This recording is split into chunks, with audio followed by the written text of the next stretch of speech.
do not at this point in time know whether the subject was in contact with, had connections with, was inspired by a foreign terrorist organization. Fox News alert now. Investigators have yet to link the man who stabbed 9 people at a Minnesota mall with any foreign terror group, but ISIS-related media naming him a soldier of the Islamic State. So how do we protect against attacks like this? Here to weigh in, former supervisor for the New York District Attorney's Criminal Court Unit, Paul Viollis. Thank you so much for joining us this morning. Pleasure, Heather. I mean, so busy. Let's start with what has occurred in Minnesota. I mean, this is once again a soft target. Why are they targeting those once again, and how do we protect ourselves? Well, first question is really the biggest one there, Heather, is why are they targeting those? It's low risk and high return. Where they're learning this from, clearly we know that the internet is being used, social media is being used to educate these people. They're attracting the disenfranchised, like this kid, and then they're teaching their ideologies and their methodologies with respect to creating ordinance, planting them in where they should be so they get the highest return for their investment. Well, this guy also was known to be a nice guy in the neighborhood. There was nothing sticking out about this guy. We all know nice guys in our neighborhood. So how do you protect yourself against a guy like this? Right, and you know what, Clayton, that's really a great question, because we saw it in San Bernardino. We continuously see it. It's part of their teaching, you know, to assimilate into a community and to become part of that community so you're beyond reproach. You're a great guy. You're a really nice guy. And the next thing you know, you see what's happening, you know, here. And a spokesperson for the Islamic State earlier this summer had a directive, correct?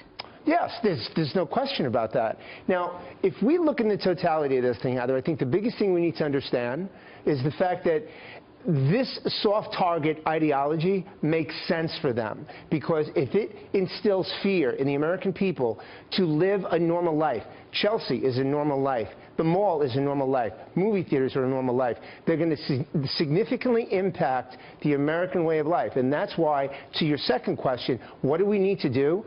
We're going to need more eyeballs. Law enforcement is not going to be able to do this by themselves. Not that we don't have 1.3 million great law enforcement officers, but they're not going to be able to do it by themselves.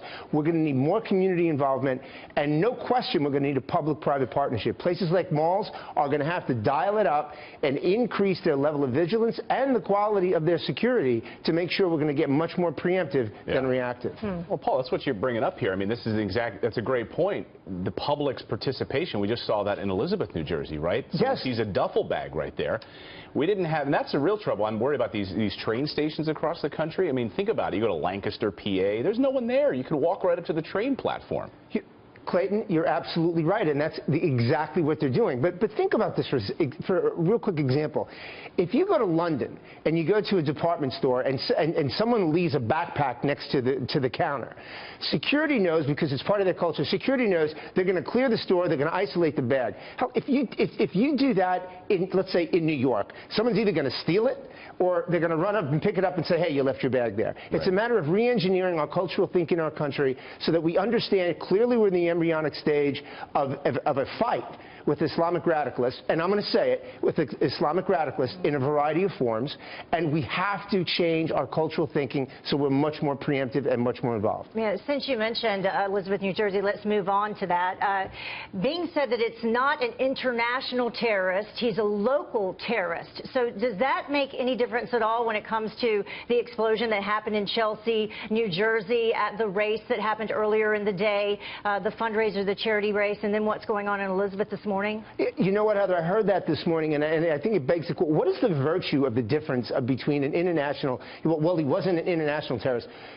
So what? And the answer to the short answer to that is no, it doesn't make a difference. Whenever you are going to use an ordinance, strategically place it to instill fear and adversely affect human life, you are a terrorist. Now, what we do know, whether or not we're going to openly admit this so far, what we do know is the methodology that we've seen in New York and New Jersey already, that methodology clearly emulates what we saw in Boston, and we know where that learning came from. So the FBI and the PD are doing a phenomenal job, and they will continue to do so. But remember, it is not a sprint, it's a marathon. They're going to take their time, they're going to collect information, and before they show their cards, they'll make sure that they have all their ducks in a row.